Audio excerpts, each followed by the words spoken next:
light another match. I generally smoke just after I eat. Why don't you come back in about 10 minutes? 10 minutes, you'll be smoking in hell. Well. Welcome to the Regular Menthol Podcast, where we discuss Kino movies. My name is Tate. My co-host here is Chris. Hello. We give a little thoughts on the movie, our experience with it. Then we discuss specific scenes that we like, followed up with our very own Kino rating. Today we're discussing the movie For a Few Dollars More, 1965. Oh, starring Clint Eastwood, yeah. Lee Van Cleef, and one of the Mount Rushmore actors of Regular Menthol, Klaus Kinski. Gang, another week, another powerful week Yeah, man. of me doing nothing. I was going to say, did you work this week or is this guy unemployed? I tabbed so many PTO days that Yeah. my whole thing for the past 3 years has been to just take Tuesdays off in November and December. Let the viewers know you don't work Mondays. You work 410s. So Yes, I live the luxurious 410 lifestyle. So I have off every Monday. So basically, if I take Tuesdays off, it's like every week towards the end of the year, I have 4-day weekends. Yeah, it's cozy. especially in the cold weather, right? Especially, yeah. What else is going on in the neat world of yours? I mean, I don't know. I go to Starbucks every day and I just kind of, I don't know, zone out and chill there. Are you kind of, I think you made mention once that you were a Barnes and Noble kind of coffee guy back in the day. We were talking about what's the coziest place you can go to kind of relax and just drink coffee. Yeah. And there was a period of my life where I graduated and I was kind of on my own, and I was, getting into acting and reading scripts a lot. And I was I need to go somewhere to focus, right? To really just sit down and focus. So at the time in Exton, which is on the outskirts of Philadelphia, they had this giant Barnes and Noble, right? Mm-hmm. And I would just go there, and I think they had a Starbucks in the Barnes and Noble. So maybe you call that obviously it's not a Starbucks, but it's inside the Barnes and Noble. It could have been another coffee place. But anyway, I would go, and it had 2 stories. So you could just get a book, which sometimes I would, some leisurely reading, or reading a script, and you could just kind of tuck yourself away in these little nooks and crannies they have throughout the space there. It was really, really Kino. Yeah, I basically do the same thing, except I go to Starbucks and I sit down at a table. Yeah, I don't know if that's the same, dude. Starbucks, I don't know. Well, it strikes me as very quiet. The intention of it is somewhat similar, Mhm. because it's I'm going there and I can trick my brain into being more productive if I'm in a coffee shop. No, yeah. Does that make? I know to viewers, you might hear this and be like, "Well, that doesn't make any sense." If you try it, there's some kind of thing that goes on where you become more productive on your computer, on your laptop, if you go to a coffee shop and sit there in public. I can't explain it. I think some people agree with you, but it's a matter of finding the right coffee shop. I don't know if I could do a Starbucks, to be honest with you. I'd have to do some kind of weird, quiet coffee shop, or a Barnes and Noble. Well, personally. Or a library. Honestly, go to a library. That's the best thing to do. The reason I was going to Starbucks is because back in the day, they had one coffee place in Springfield Township, Montgomery County, and it was Starbucks on Bethlehem Pike. So I would just go to Starbucks all the time, and then you build up your points and everything on the app. So now I'm just used to going there. Yeah. Well, you get your coffee and you go to a library, dude, and just kind of tuck yourself away like the kid in Neverending Story, right? See, the library, though, that doesn't appeal to me as much, because I don't necessarily want to be tucked away. I want to be somewhat in the hustle and the bustle of commerce. Okay, well, then that's a huge difference, because personally, I didn't want to be around people. I'm okay, I want to focus, I want to lock in, then I can be productive. I don't want to be around the people. We're going to have to discuss sometime what our favorite coffees are, because what are you drinking right now, King? Well, my wife has this DeLonghi espresso machine. So now before we record at 9:00 on a Tuesday night, I'm like, all right, let me just chug this espresso before I have to go to bed. So that's what I do every week. But it's called Bones kind Coffee. Of wild. That's the name of the coffee brand, Bones. It's good. Bones is, yeah. It is kind of interesting though, because you have this nice espresso machine, but your wife does still go to Starbucks. She was supposed to buy the expensive espresso machine to stop going to Starbucks. And then some days, I don't know, she drinks it. She does make it in the morning. And then she has like the stoked coffee. So she makes this is completely insane. So she'll do in the morning. We're all getting ready, me, her, my daughter. We're all running around, getting ready and packing and stuff for work and school. And she makes an espresso, a hot espresso, right? Then gets an iced coffee, the stoked coffee that she drinks for the ride as well. Mm-hmm. So she's just two coffee maxing, and then probably gets one on the way home, like a Starbucks or something. Wait. So she's hot and cold at the same time. Hot and cold. Oh, yeah, absolutely. See, it's one thing to be double-fisting coffees, but the dichotomy of the hot and cold at the same time is pretty powerful. Every morning, dog. Every single morning. It's completely insane. But anyway, we could talk coffee another time. I feel like we got a lot to go over with this movie. For a few dollars more, 1965, your boy, Clint Eastwood. Our boy, Klaus Kinski. Tell me about this thing. Two bounty hunters, Manco and Colonel Mortimer, decide to team up when they find out they are chasing the same psycho outlaw, El Indio. Indio's gang is planning a bank robbery, so Manco takes the opportunity to infiltrate the gang, while Mortimer watches from the outside and provides cover.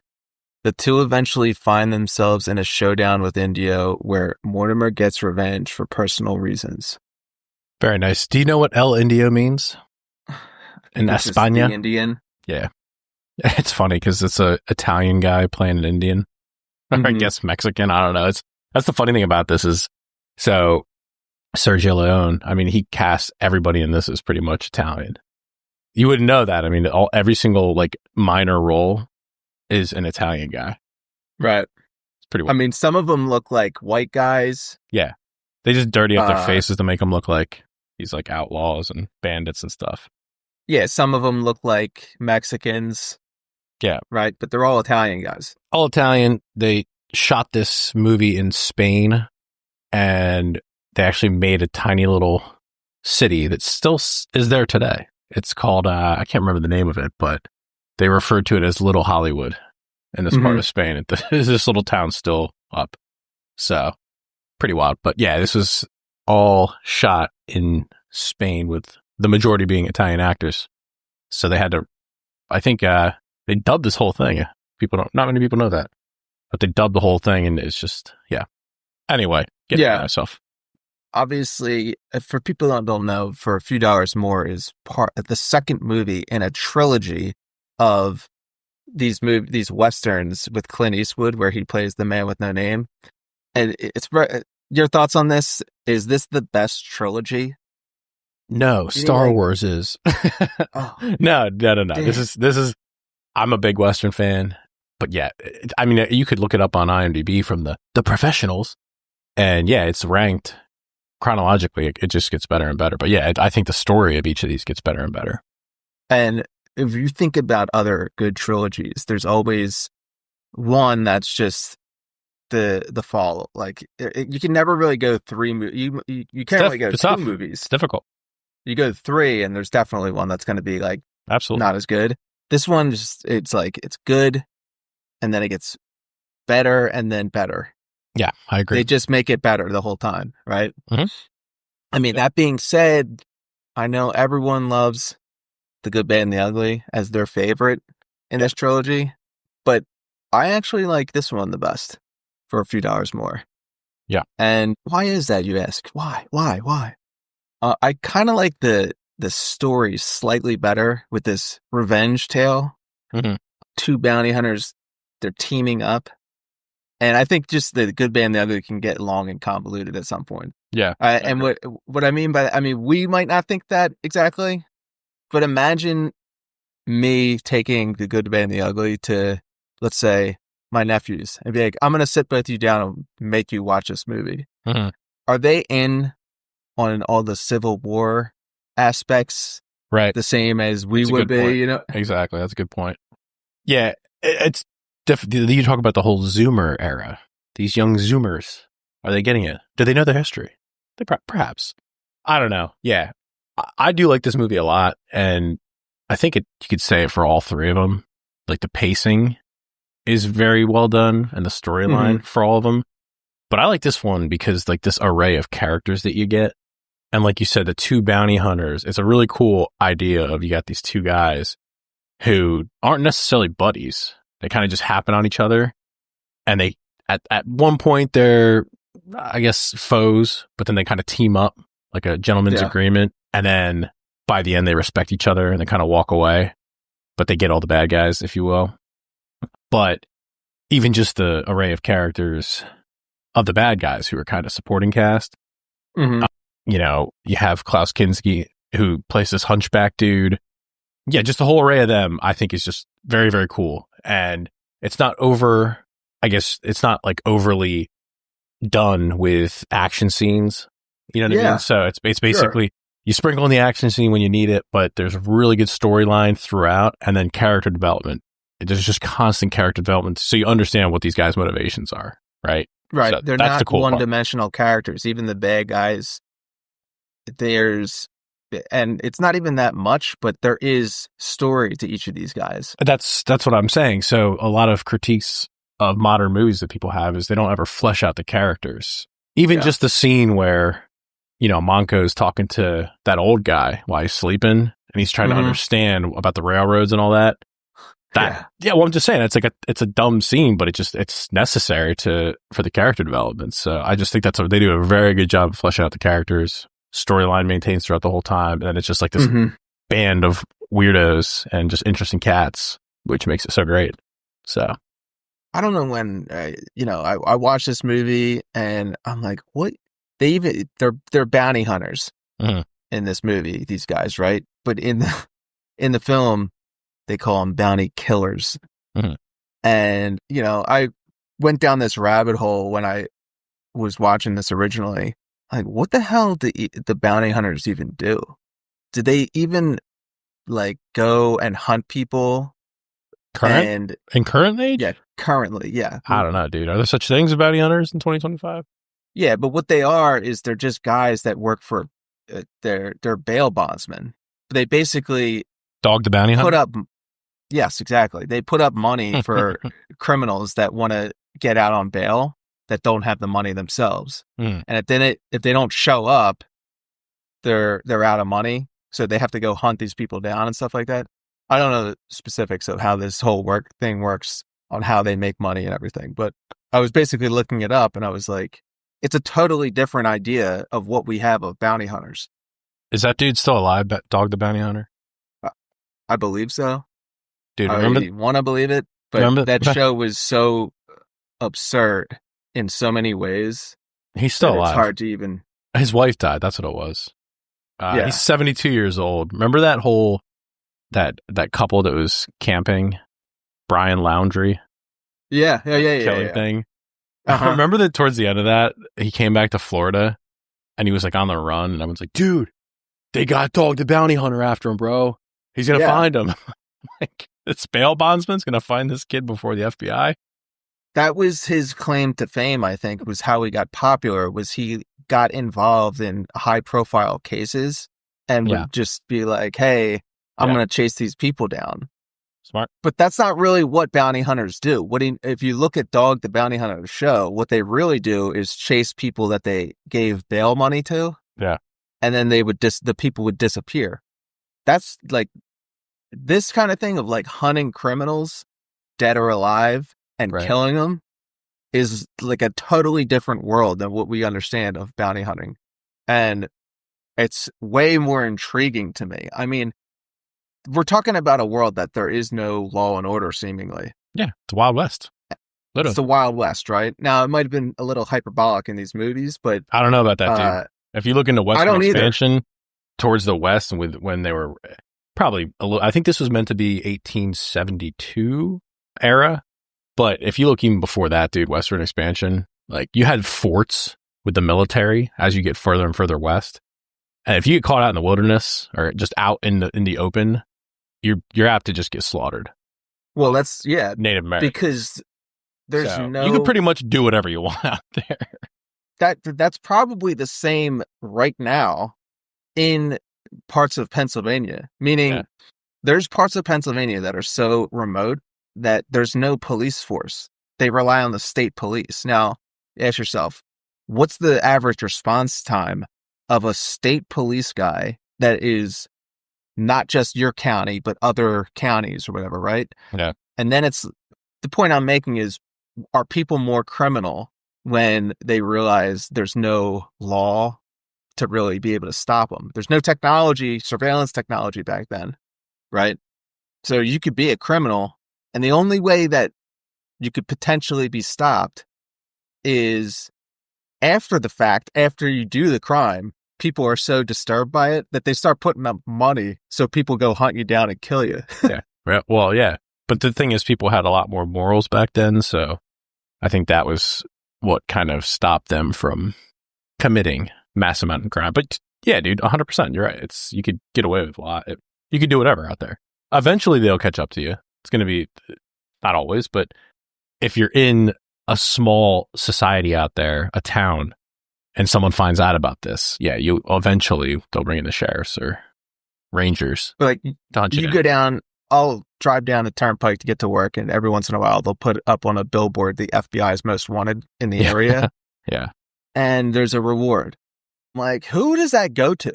Who is collecting on these rewards? Is there a group of private detectives that are hunting? I think people it's down? if you can give information leads to their arrest would be the Right. reward. Right. So anyone could be a bounty hunter. You just have to know the information. But what are the chances you know this random person? Well, we got to just become, this is my next thing is I need to become rich. We'll just become bounty hunters. Done. And we're not giving information to the cops. We're kidnapping people that are wanted and turning them in and be like, all right, give me my $10,000 cash. That's essentially what happens in this movie, except instead of kidnapping people, they just kill them. Yes. Every week, we talk about this random actor that steps up in the movie who, is this real small role. Like literally every random person in this movie could fall under that rule that we have. And it's insane. Every actor in this movie, every extra is just some real unique looking crazy person. Yeah. Something refreshing about that. I don't know. That's what I was just saying earlier, man. Is like you have this myriad of characters, and it's like they're all have their interesting quirk and their own kind of flair to them, which I think, that's 100% true. There is no guy in this that's gonna be, there's just not just one guy. Everyone kills it, and it's funny. I'll get into Klaus Kinski here later, but this is a tiny role where he barely speaks.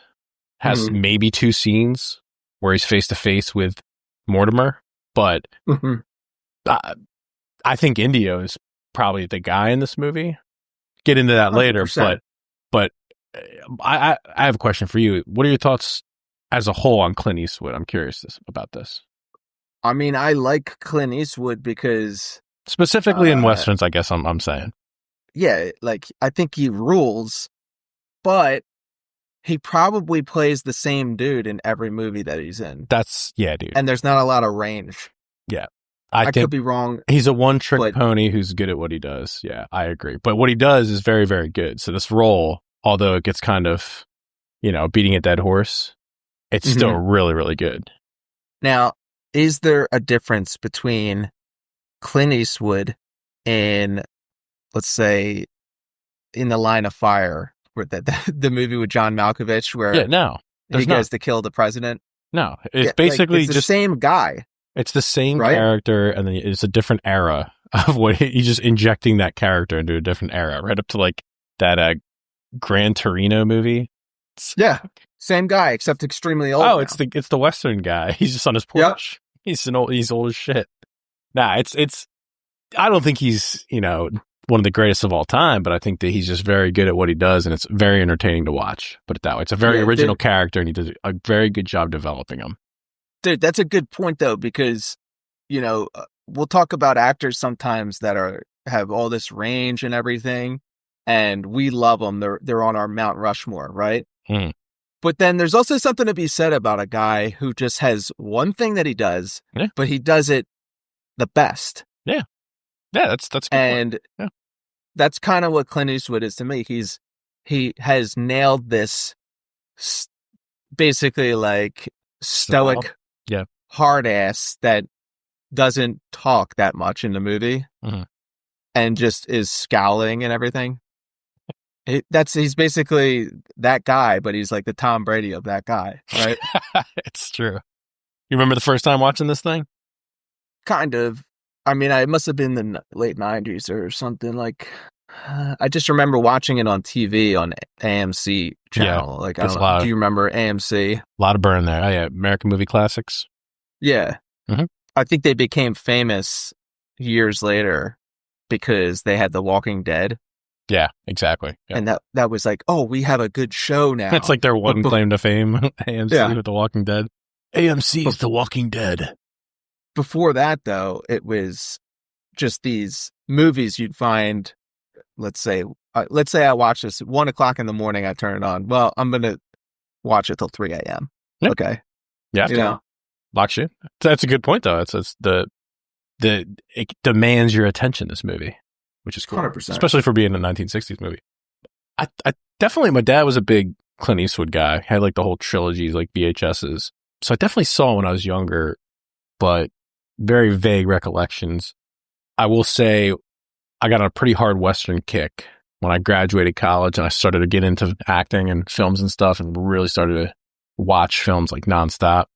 And yeah, man, let's call that 2010-ish. But yeah, dude, first time I watched this like straight through the whole trilogy, I'm just like, oh, dude, this is masterpiece caliber. So yeah, I would say easily this is a top 5 Western for me.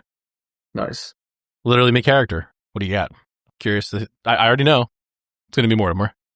Yeah, I mean, I kind of identify with Mortimer in this movie. I think he said he's 49. He said he's almost 50. So he's supposed to be 49 years old. Right. And within, let's say, a year, I'm going to be having the same hair as him. Like, exact same hair. Just bald on the top with this little tuft of hair in the front here. With the crown bald as well. Like, I was like, damn, I think I'm him. Bald maxing. Like, you know, it's funny you mentioned bald maxing, though. Like, it doesn't come off as weird. There's a ton of bald dudes in this movie, or dudes with receding hairlines. I'm like, this is kind of refreshing because aren't people in real life, don't they in real life have receding hairlines? I'm like, I don't know if they do anymore. I think you take drugs for that now. Yeah, pretty much. Hair implants and stuff. Yeah. Yeah, probably. And even in the 90s, people would have receding hairlines on shows, TV shows and stuff. And in movies. It was a vibe, dude. It was 100% a vibe. Yeah. But anyway, yeah, I'm him. I'll use an obscure pistol. I'll show up in a black 3-piece suit to come and kill you for sure. Well, I read that him, the actor, and Eastwood, they were, I think, 4 or 5 years apart in actual age. But if you notice in the film, he calls him boy, and then Eastwood calls him old man. He's like this, retired colonel and whatnot. So I thought that was funny. It's like they're literally IRL. They're like 4 years apart, which is pretty wild. For myself, I'd have to say Indio. I mean, you got this Chad who just spaces out while he's smoking. He smokes in between his middle and ring finger, which is always kind of, I don't know if you've ever seen someone do that. It's kind of rad. Oh, yeah. He's just got an incredible swag. Like him, I'm going to have to go a little crazy from time to time. So I kind of identify as this cat. I liked him. But let's get into some of these fun facts here. This is, okay, so some of these are pretty wild. The writer and director, Sergio Leone, he wanted Henry Fonda to play the role of Colonel Douglas Mortimer. Fonda turned it down. He then approached Charles Bronson, who wasn't interested, and then Lee Marvin, who refused it because he just signed another film. He then offered the role to Lee Van Cleef. Lee Van Cleef or Lee Van Cleef? I don't know. this is your boy. He didn't work in any movies for like 3 years leading up to this and acquired a pretty heavy drinking problem. So he's pretty down about it. I guess he took to painting to make money in that time. So this dude thinks that he's going to get a few scenes as a supporting cast. And then he was kind of astounded to find out that he's actually going to be the co-star, which I thought was pretty cool, which leads into the next thing. Lee Van Cleef, Mortimer, claimed to be faster on the draw than Clint Eastwood, which I guess was his big claim to fame doing these movies, Eastwood. He took 3 frames of film, which is 1/8 of a second, to draw cock and fire. I don't know the truth to that, but that's what they claim. So this dude, it's almost like a John Wick thing. You get this dude to play this role, and he absolutely just kills it. So just imagine find out he's like right, really good at guns. Yeah, we hired this dude to do a quick draw, and he actually can do it. What luck. Yeah. So this one's kind of insane, but under Sergio Leone's explicit direction, Ennio Morricone, which is the composer who wrote the score, began writing it before production had even started, right? As Leone often shot to the music on set. Now, this is not how you typically do scores in movies. You know, whoever writes it, the composer, watches the film, or at least a cut of it, and then writes the score. This dude's telling him, yo, write this score, get it to me, and then we're going to shoot while it's playing. I'm just going to get myself into it. Completely insane. Because I feel like the composer, they want to have some kind of vibe of what the movie is going on in the exactly movie. What happens. Exactly what happens. And like, this dude just has the most fire score of all time. All time. And does it without having any knowledge of, like, you know, the specifics of what's going on in each scene, you know? Well, if you listen to a lot of the spaghetti westerns, the music does kind of sound the same. I mean, it's all him. He's the one who composes it all. It's like, yeah, dude, it's you could just, if he just comes with a bunch of different variations, it's not really that difficult. And this guy's like, okay, I can just plug this into this scene. But I just think it's pretty wild to do that. It's impressive, actually. That's how baller this dude is he just shows up and he's just like, yeah, I got like 10 scores. Like, yeah, you want take one? Take your pick. And each one is just unbelievable. Dude, they're all so good. In less than 10 minutes, the same actor who plays Indio, Gian Volonté, dubs the voice of the train teller, the sheriff, the bartender in White Rocks, and then the sheriff in White Rocks as well. So basically the first 10 minutes of this film is pretty much that dude who plays... What's his name? Indio. Like, they just dubbed his voice for everybody, which is pretty wild. It's kind of off-putting the watching these movies now with the dub, because you're like, wait, something weird is going on with their mouths. It's funky, yeah, but it makes up for it. Yeah, I mean, it is what it is, but it's someone who wouldn't see has never seen these before, right? Probably like, what is exactly going on? Like, again, imagine if Zoomers are watching this. Like, what is this? Why are their voices sound slightly off with their mouth movements? You know, that's funky because they're dubbed. Yeah, this is an interesting one. Legally speaking, Joe from A Fistful of Dollars and Manco from For a Few Dollars More, they're not the same character, legally speaking. Yeah. Because the director, Sergio Leone, had a falling out with the producer of A Fistful of Dollars and went elsewhere for a few dollars more. Yeah. And the producers of the first one, Jolly Films, sued about ownership of the Joe character, but the courts disagreed, saying the character was public domain, which I guess just means a Western character. Yeah. And it's like, this is kind of interesting to me because I remember when I was first watching this, and then you see The Good, the Bad, and the Ugly and A Fistful of Dollars. You're like, is this the same character? Right. Because they look the same. Obviously, it's the same actor, and they have the same kind of thing going on where he uses his left hand all the time because he keeps his right hand on his gun. Yeah. And they have a different name in every movie, but each name is this nickname that's kind of given to him. It's not necessarily his real name.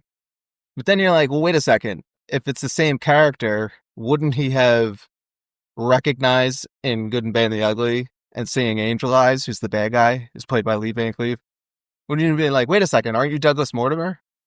Right? So I don't know. And it's like that one might be a prequel. The timing of everything, well, it turns out they're not the same character. Yeah. Which is kind of... It's weird. It's funky. Weird. I don't know. You watch it and you're like, obviously it's the same character, but it's legally speaking not. Or if we could use modern interpretations, these are all separate.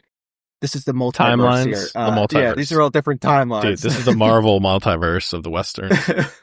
Yeah, apparently the name of the movie, for a few dollars more, was a shot at that Jolly Films production company, because it was like they're being greedy, which is pretty nice. I like it. I side with Sergio Leone.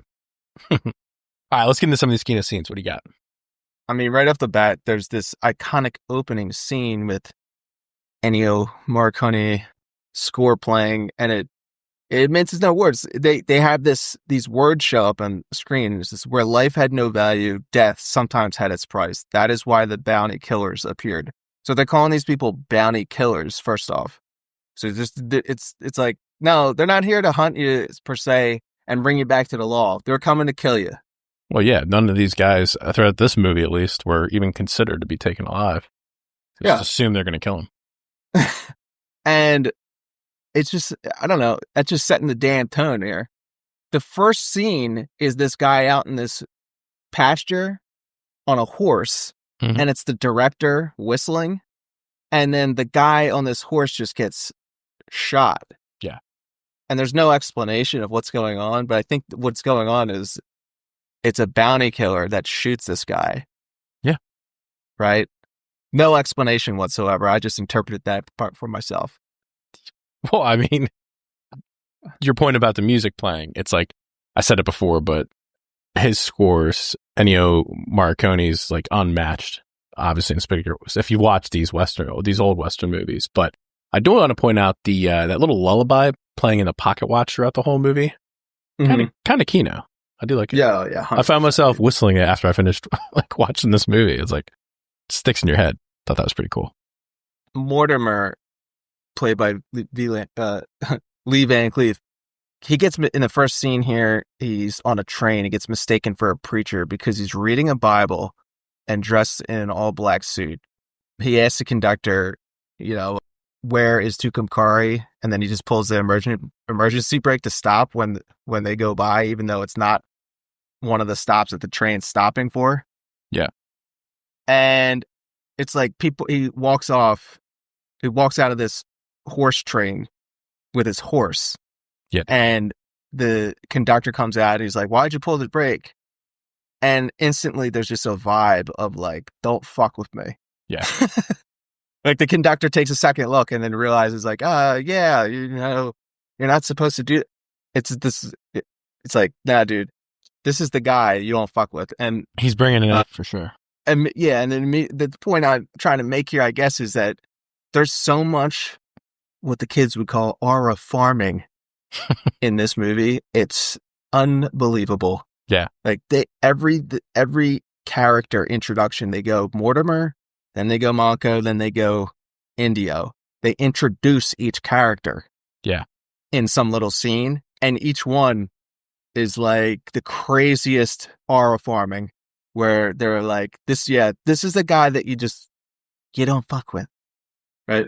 It's doing it right, man. Like you said, it was a really good interpretation. Is like, you have to have this character introduction. And when you do it so well, it just gives such a better energy for the character for the rest of the movie, right? It's already in your subconscious. So yes, setting the tone. It sets the tone. It's like you say, aura farming. But I just love the fact that he gets off this train and he's got a goddamn horse. It's like, so they have these train cars, and then like the second train car must just be full of horses, I guess. It's like, let me just get my mode of transportation out of this train car and just zip down in this desolate area. Just talk about Kino. I just love it. It's bad enough he just stops the train by himself, and it's not like he just saunters out and walks away. It's like he takes the time to get his horse and then pull the horse out too. It's like, sir, you Anyway. can't do that. And he's like, yes, I can. I did. Yeah.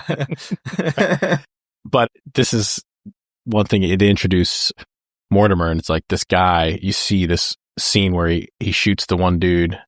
And let me just preface this by saying we are not in a movie where I can get a hot check on these chicks, because that's just out the door, out the window in this movie. Is she hot? That's not happening this week. But we are back to loadout checks, and this dude has the flap of his horse come down, and he has like 3 rifles. I should say 2 rifles. And the one is like I guess like a long gun, I don't even know how to describe it, but it's like a long barreled 6-gun, but it's like super long. It's like as long as a freaking short rifle. It's like, let me get a loadout check here, dude. I mean, you're the guy.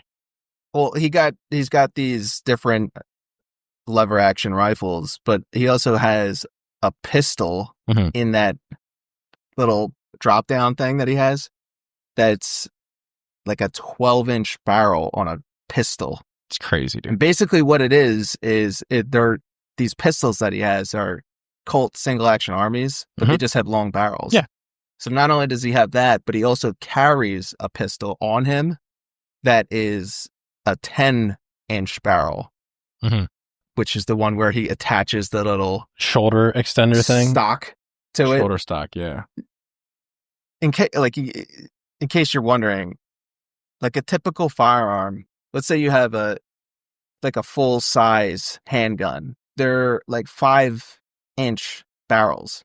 So the one that he's carrying, I think, is a 10-inch barrel. Besides the fact that it'd be super long and unwieldy to carry on your person, it makes the bullets go way faster. Right. Because there's more room in the barrel for the gas to expand behind the bullet. So tactically it makes sense. So when he's in that duel with that first guy and the guy can't shoot him because he's too far away, he's standing there completely calm, knowing that the guy's not going to be able to shoot him. And he just slowly attaches the stock to his pistol, and then he just takes aim, and he's easily able to hit him. And I think, I don't know if there's any kind of like science to this or how reality based this is, but I think the intention is the longer barrel allows him more accuracy at distance. Yeah, makes sense. I've heard that before. Yeah, it's just there's some cool guns, and it's like you got your typical Western with, your standard lever action rifle or a 6-shooter, but then this dude has all these attachments, and it's kind of badass. Yeah, it's cool because this is a professional. Oh yeah, this is a guy that's going to work. Oh yeah, he's not doing this, for fun. And he's got that demeanor about him too. He's got that work demeanor. Yeah, he's a professional, cool. And he's bringing the right tools for the job. Oh yeah, so the professional. This next scene that I'm watching it today, and I'm like, this is actually like really disturbing, and I'm kind of just flabbergasted that they put this stuff in movies in the 60s, because like right now it would be kind of, you see shocking stuff in movies all the time, right? Right. And back then it's a very disturbing scene, but it's made worse in my mind because of a couple things. One, there's this limited quality to the film. So they can't play around with things to make it less disturbing. What they do is they kind of calmly show you this scene, and you don't realize how disturbing it is until after you see it. And the film and the music quality contributes to this dream-like atmosphere of this scene. And to me, it like freaks me out. But anyway, it's when Indio, I'm like talking ahead here, but it's Indio is going to kill and rape this woman. Right. It turns out to be Mortimer's sister. Right. And I guess his brother-in-law. And it's like he's outside creeping in, looking through the window in the rain. You're like, dude, this is like a monster movie. This is so crazy looking. He just walks in and he's calmly looking at this guy give his wife this watch as a present, and they start like making out, and then he just comes around the corner and they look up at him and there's no dialogue whatsoever. And the guy springs for his gun, Indio shoots him, and he just like pulls her blouse off, and you're like, dude, what? This is fucked up. Like, what am I watching here? Yeah. So apparently the director, Sergio Leone, caught a lot of flack for this because Really? Yeah, it was like broke the rules of Hollywood. Imagine this, dude. In the 60s, it was like you weren't supposed to have rape in a movie, and he broke the rules of that. So it was like this kind of frowned upon thing. But nowadays in Hollywood, it's like, how much of this can we have and get away with it? It's like pretty wild. But yeah, he did catch a lot of flack for that. But then, so it's seen as like a flashback, and Indio is kind of sitting there in a catatonic state, smoking weed. Which is another thing. Sorry, point two. He caught a lot of flack for that too, because you weren't supposed to have marijuana in movies in the 60s. So well, yeah, both of those things back to back, that scene was like a very not taboo scene that happened. When I was young, I was watching this with my brother, and I was like, what is he smoking? Because he seems to be having some kind of psychological break right now.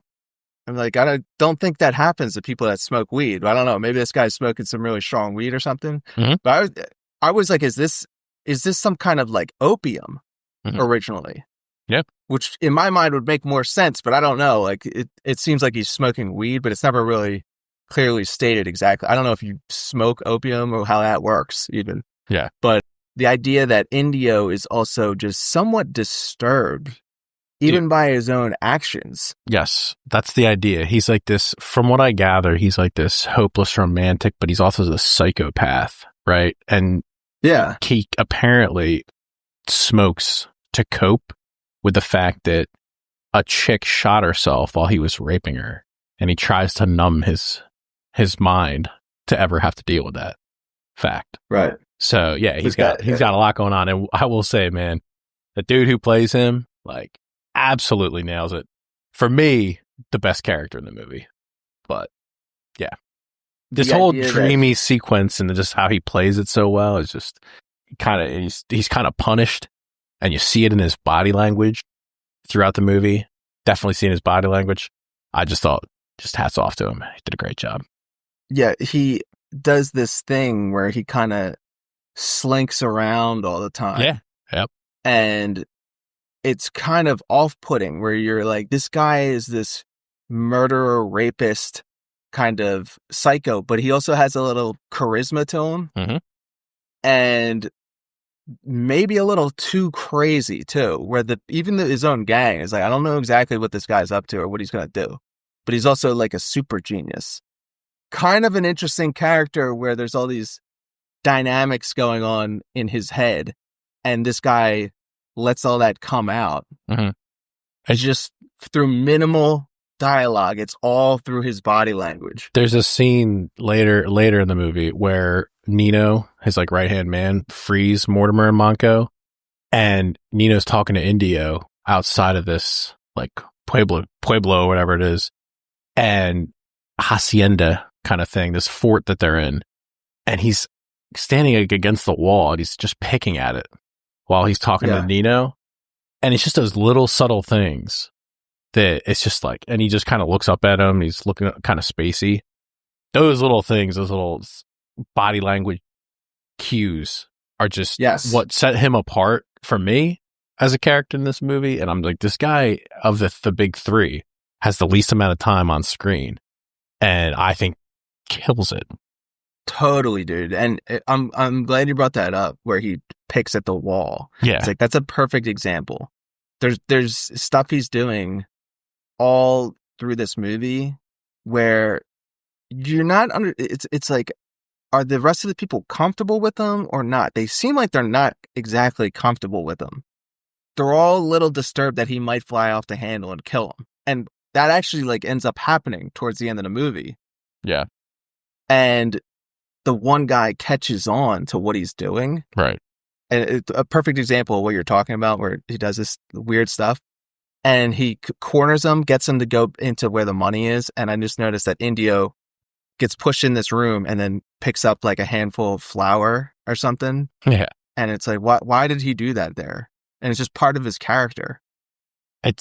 Anyway. I just think it's a great character. But speaking of these haciendas that they're in, you watch these Westerns and it's like, do you ever just get like the urge to live in one of these? Mm-hmm. It's these white haciendas kind of open. They have like no top to them.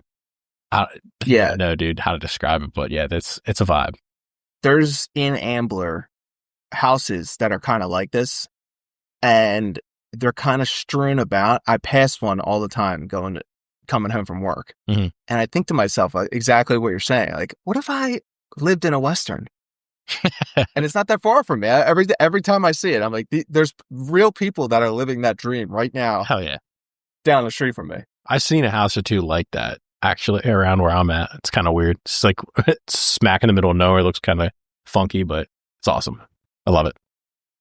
I think we should just talk specifically about how, like, have you ever seen a movie with more Chad characters than this movie? Like, you know, look at these movies that come out now. You got The Rock, you got Jason Statham and Hobbs versus Shaw. Yeah. Oh, The Rock, he's so roided out and big, right? It's like, no, fuck that. He's got this movie got no depth to it. He's got no aura, dog. He's got minimal aura. This ain't the Attitude Era anymore. Okay, he's got this movie here has just the craziest amount of just Chad energy, if you will. I don't know if that's the right term for it, but it's like every dude is just exuding aura, and it's unbelievable. Mortimer goes up to all these guys at the bar. Mm-hmm. These guys are just this criminal gang that have an aura of don't mess with us. Right. Everyone knows. Mortimer, everyone at the saloon knows. Everyone knows, yeah. Mortimer just walks up to this hunchback dude, lights a match off his back, and starts lighting his pipe up in front of him. The guy turns around and gets like super pissed. And I'm like, this is like unbelievable stuff. Yeah. Talk to me about this, Klaus Kinski. Yeah, so the hunchback is played by Klaus Kinski, which I don't know. I mean, if you're going to bring up the GOAT, we should talk about him for a minute. But Klaus Kinski, for anyone out there who doesn't know, is like this insane actor, German actor from that era, complete psychopath. Was later diagnosed with schizophrenia, but it's like he's more known for the things he did on sets, which is kind of wild. Specifically, Fitzcarraldo and Aguirre, The Wrath of God, which were both shot with the famous director Werner Herzog. I'll just give you a couple examples. Meltdowns on set include, while filming Aguirre, or however the hell you pronounce that, he was having a tantrum and got irritated by noises coming from a hut with extras and crew members playing cards. He fired a gun at the hut and took off one of the extras' fingers. Now, there's also a story, I think it was Fitzcarraldo, where they were hiring out these local people, these local tribes, and a couple of them died when they were doing the boat scene down the river. He would get in these insane, there's a movie, it's like a documentary about, it's called like My Best Friend or something, with Herzog and Klaus Kinski. And he just kind of talks about all they couldn't stand each other, but they like needed each other kind of thing. So he would just ruin a whole day or whatever of filming because he would just like fly off the handle. He ruined a day of filming, and Werner Herzog was going to set his cabin on fire while he was sleeping in it. The only thing that stopped him was Kinski's dog, who was like loyal to him and chased him off. But like legitimately, these two would go after each other. And then you throw in the mix of these people in, I don't even know where they would, French Polynesia, they would shoot these or whatever. And you have these people who can't speak English just watching these two go completely ballistic over each other. It's like, dude, this guy. So long story short, the guy is, I mean, a lot of people argue like, oh, the only reason people say he's so good is because he just had these crazy eyes that tracked on camera, or he was just, had that energy. It's like, people look at people who are obsessed with actors these days. Like, I guess Daniel Day-Lewis, people were think he's considered the best, but he has more range, right? But the point being is this dude is completely insane. I love him in every movie I watched him in, even the smaller ones where he's not as crazy. And I'm watching this movie with him in it. It's like he gets minimal screen time. But I'm watching, I'm like, okay, he plays the hunchback. It's like his character name is like Wild something or whatever. I'm like, dude, I guarantee this dude had a say in having his character have a hunchback. Sure enough, click, look it up. I'm like, yep, this guy had full say in having a hunchback as part of his character. It's like, this would be something this guy would pick. It's like, make sure I have a hunchback. Yeah, it doesn't add anything to the story. Doesn't add anything. I mean, I guess when he lights the match off of it, but it's like, dude, Klaus Kinski, we'll do Fitzcarraldo or something, and we'll really we'll do a whole episode on him because the guy is just completely insane. But well, I mean, I remember when you told me you were like a Klaus Kinski fan, and I was like, Klaus Kinski, that sounds familiar. Because I was like, oh, that's the Hunchback from A Few Dollars More. Yeah. And what a unique looking gentleman. He just looks, he's got these bug eyes and like blonde bowl cut half the time. He just looks insane, but he just brings the energy. That's what I got to respect about him. Anyway, you get to the scene where Manco and Mortimer meet face to face finally. You know, they're kind of tracking each other throughout the town. They finally meet face to face, and it's like they have this standoff, right? And again, it's with the pacing, right? Mortimer lets Manco continually shoot his hat until he runs out of ammo. But then Mortimer pulls out this extended pistol, and that stock sets it all up. And this thing is like insane. It like makes that noise. It's like, bing! It's like this elongated noise when he shoots it, which is even more insane. And he just keeps shooting his hat in the air, like keeping it up in the air. It's like, just like you're saying, like the reveal of this, like this is their first face to face. They take the time to just have that little moment like this. It's just clearly showing how good they are both at, you know, as gunslingers, but it's just really cool the way it's done. The sound effects in this movie are very cool, but specifically the gunshot sound effects. Yeah. I've never heard anything like it in any other movie. It's this specific ting to it that exactly. I've never heard anywhere else.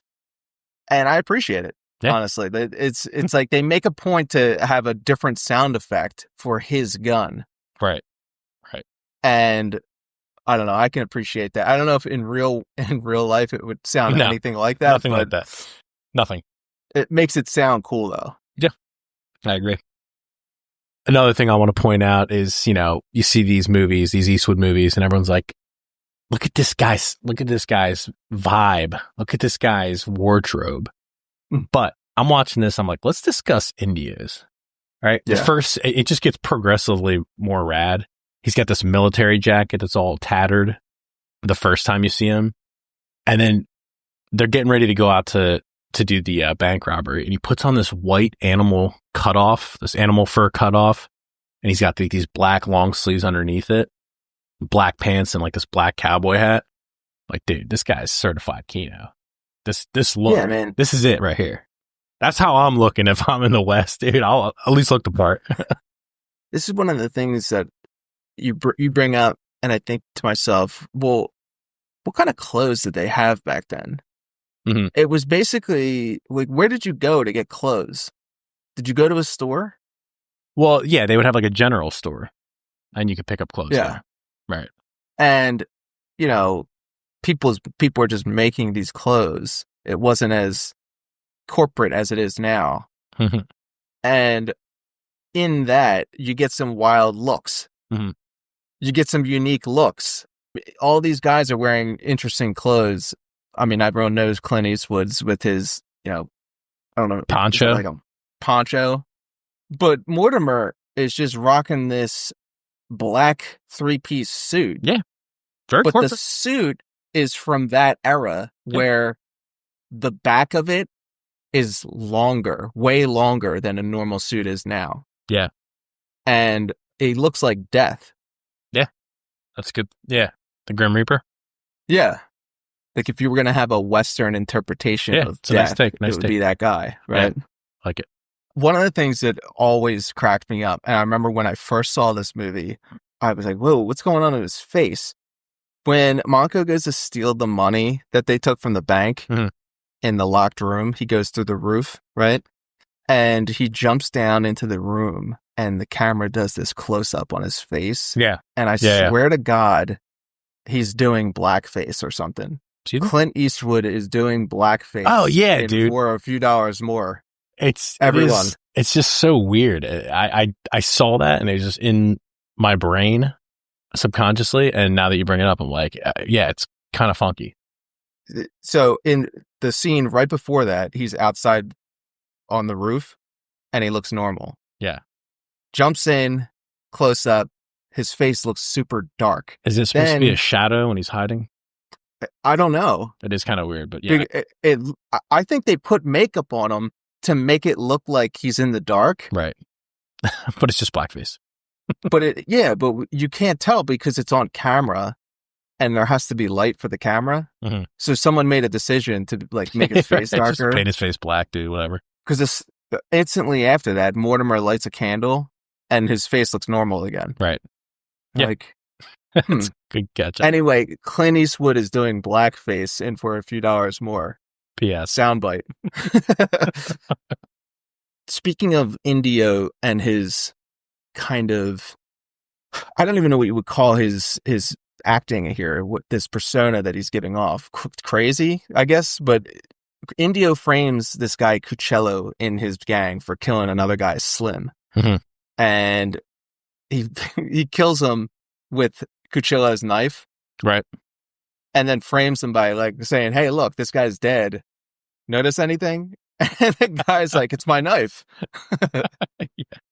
So Indio just cracks open the watch and the music starts playing and instantly everyone knows what's going down now. Like now he's forcing this guy to run away and he runs up these stairs and Indio just shoots him, right? It's gunshots wake everyone up. Whole gang comes out. And the guy, Indio starts crying on the wall. Now, mind you, Indio, the gang knows this. Indio's a murderer. He's not exactly all there. He's going through something.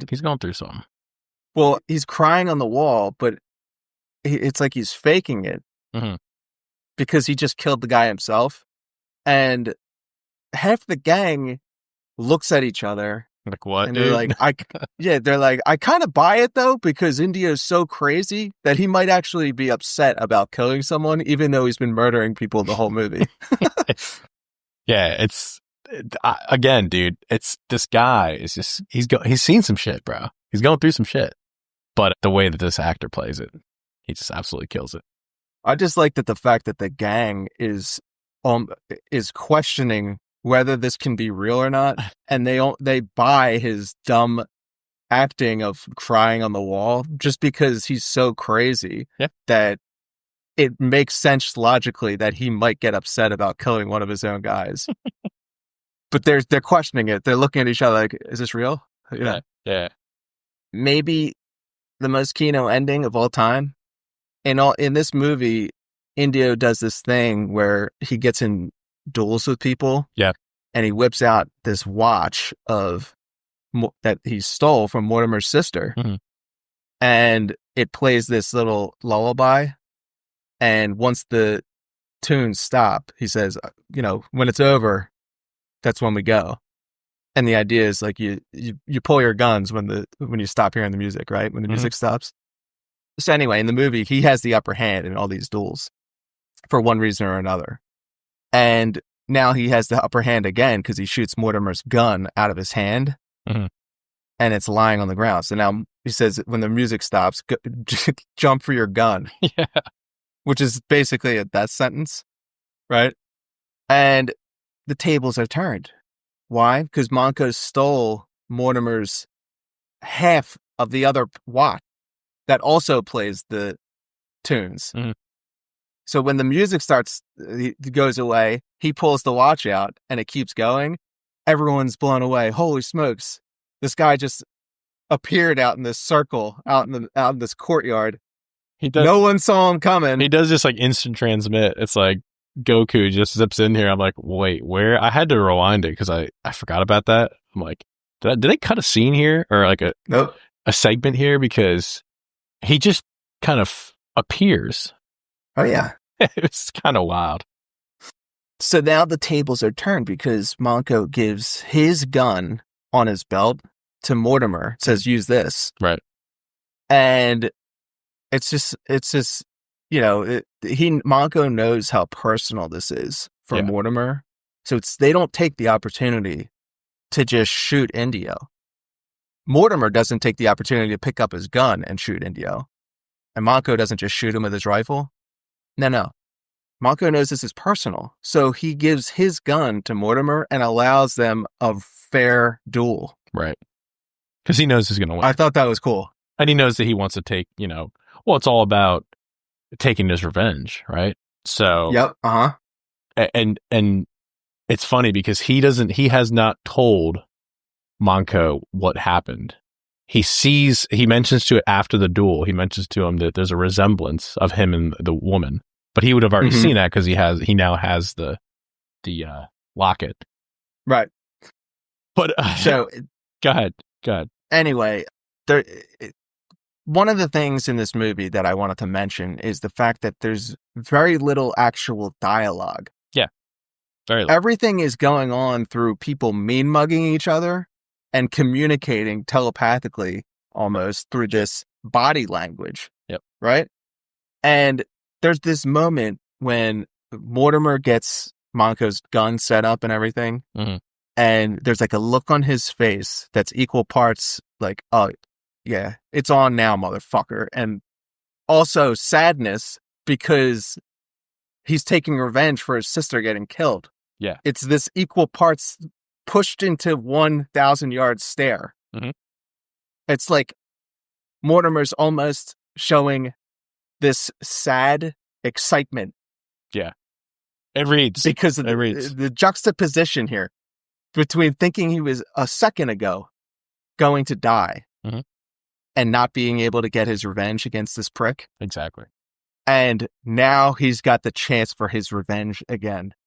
And this all is transmitted to you through this 1,000-yard stare look that Mortimer gives.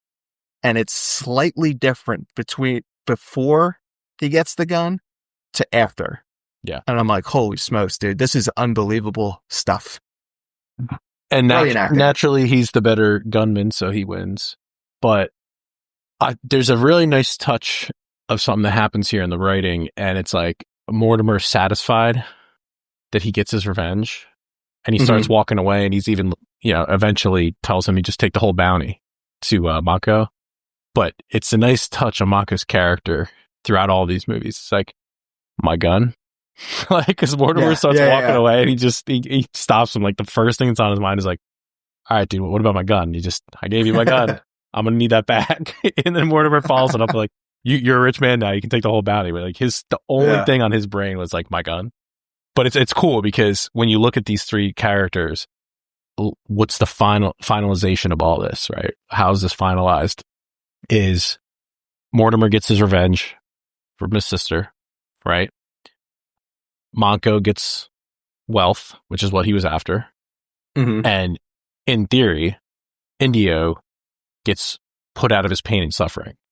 Yeah. So it kind of, it's a very nice ending for all involved. It's pretty cool. It's a good ending. If you're playing video games, yeah, right. This is like you do everything right, you get the good ending. The good ending, yeah, exactly. But I just think the funniest thing is like I kind of caught at the very tail end there. It's like Manco's riding away with the bodies in the back of the wagon, and if you notice this, it's just for like dramatic effect, but they're all piled up on there. Yeah, and he's hitting these bumps. And it's like, bro, those bodies are falling out. Like that's money. Those bodies are each like $10,000. You might want to secure those a little bit better because you're going up these hills and these valleys. It's like you're going to dump those bodies off the back. I just thought that was so dumb. They're going to be rolling down that mountain for sure. And it's on the tip of your tongue when you see that scene. Yeah. Anyone who's seen it, they're like, it looks like those dudes are going to fall out. Like, why don't you launch them into the back of that thing further and put the tailgate up. It's just so annoying because it's like this. I have no critiques this entire movie, and it's like so well done. Like the ending is so beautiful, and it's like that. It just has this like funky. He's riding off into the sunset, but like his body's about to fall off.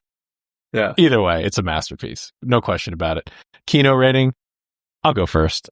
This is an 8.3 for me. Like I said before, top 5 Western. The pacing is just great on it. I love the array of actors and the score. Like we always talk about the best movies, they can blend those all together to really make a masterpiece. So I'll go 8.3. How about yourself? Yeah, I mean, everything you just said there is on point.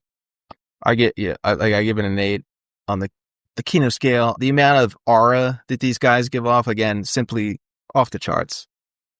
I love the amount of staring going on in this movie too. Good bit of staring.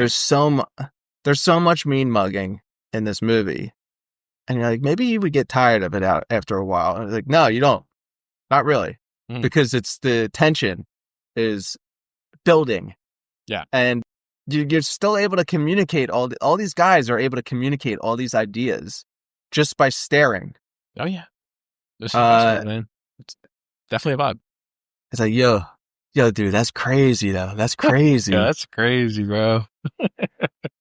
The pacing of this movie, I think, is really good, and I think that it's the best out of the 3. Mm-hmm.